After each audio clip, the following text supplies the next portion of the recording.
ناظرین السلام علیکم، میں ہوں خالد شہباز، آپ دیکھ رہے ہیں گواہ نیوز۔ ناظرین، اللہ تعالیٰ کا لاکھ لاکھ شکر اور احسان ہے کہ اس نے ہمیں رحمت للعالمین صلی اللہ علیہ وسلم کی امت میں پیدا کیا اور ہمارے لیے قرآن پاک کو ضابط حیات بنایا اور اسوہ حسنہ کو رہبر زندگی بنایا۔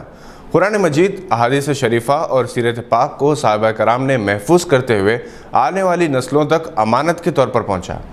نبی کریم صلی اللہ علیہ وسلم نے خود اپنے صحابہ کرام کے فضائل بیان فرمائے۔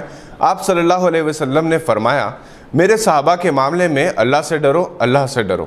میرے بعد ان کو طعن و تشنیع کا نشانہ مت بنانا، کیونکہ جس نے ان سے محبت کی تو اس نے مجھ سے محبت کی وجہ سے ان سے محبت کی، اور جس نے ان سے بغض رکھا اس نے مجھ سے بغض رکھنے کی وجہ سے ان سے بغض رکھا۔ اس حدیث کا آخری جز ہے، جس نے ان کو اذیت پہنچائی اس نے مجھ کو اذیت پہنچائی، اور جس نے مجھ کو اذیت پہنچائی تو اس نے اللہ کو اذیت پہنچائی، اور جس نے اللہ کو اذیت پہنچائی تو اللہ عنقریب اس کی گرفت کرے گا۔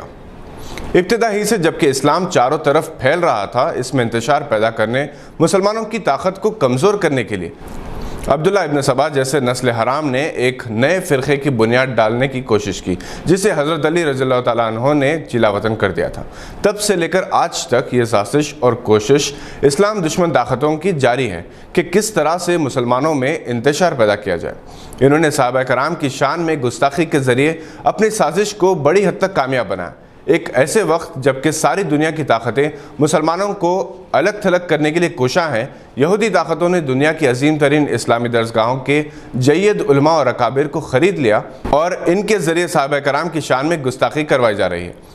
ایسے ہی ایک گمراہ عالم دین کو مسلم پرسنل لاء بورڈ سے نکالا گیا۔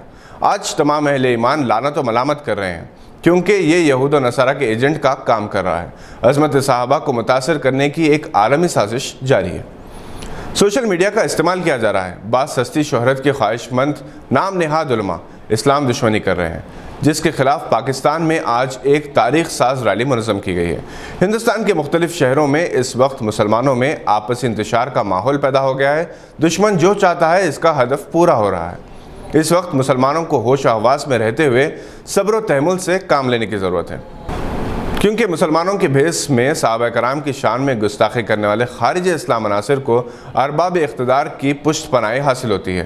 صحابہ کرام کے آپس میں فرض اختلافات کو توڑ مروڑ کر پیش کیا جا رہا ہے، جبکہ صحابہ کرام آپس میں کسی قسم کے اختلاف کے باوجود ایک دوسرے کا احترام کرتے تھے۔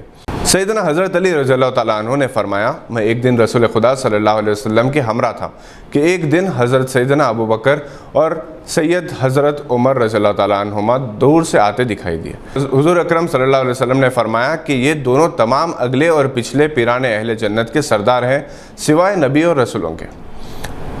حضرت شاہ ولی اللہ محدث دہلوی نے اپنی کتاب میں حضرت علی رضی اللہ تعالیٰ عنہ سے ایک روایت نقل کی۔ نبی کریم صلی اللہ علیہ وسلم نے فرمایا، اس امت میں نبی کے بعد سب سے بہتر ابو بکر ہیں، اور پھر عمر رضی اللہ تعالیٰ عنہما، سید حضرت ابو بکر، سید حضرت عمر اور سیدنا حضرت عثمان غنی رضی اللہ تعالیٰ عنہم کا سیدنا حضرت علی اس قدر احترام کرتے تھے اور ان سے اس قدر محبت تھی کہ انہوں نے اپنی دوسری ازواج کے بطن سے پیدا ہونے والے صاحبزادوں کا نام ابو بکر، عمر اور عثمان رکھا، جو کربلا میں حضرت سیدنا امام حسین رضی اللہ تعالیٰ عنہ کے ساتھ شہید ہو گئے۔ ناظرین، اس بات کو ذہن نشین کر لے کہ تینوں خلفائے راشدین اور حضرت علی رضی اللہ تعالیٰ عنہم کے درمیان کسی قسم کی عداوت اور رنجش نہیں تھی۔ یہ ایک دوسرے کے قدردان تھے۔ من گھڑت واقعات بیان کرنا اور امت مسلمہ میں انتشار پیدا کرنا اسلام دشمن طاقتوں کی ہمیشہ سے سازش رہی۔ ناظرین، خود بھی ان سازشوں سے خبردار رہیں اور اپنی نوجوان نسل کو بھی خبردار رکھیں۔ صحابہ کرام کی سیرت سے انہیں واقف کروائیں اور انہیں گمراہ علماء کی محفلوں کے ساتھ ساتھ ان کے سوشل میڈیا کی سرگرمیوں سے بھی دور رکھیں۔ اگر آپ مستحکم ہیں، آپ کی معلومات، آپ کا مطالعہ صحیح ہے، تو دشمن لاکھ سازش کرے وہ ناکام ہو جائیں گے۔ آخر میں ملت اسلامیہ سے یہی اپیل کرتے ہیں کہ وہ موجودہ حالات کا جائزہ لیں۔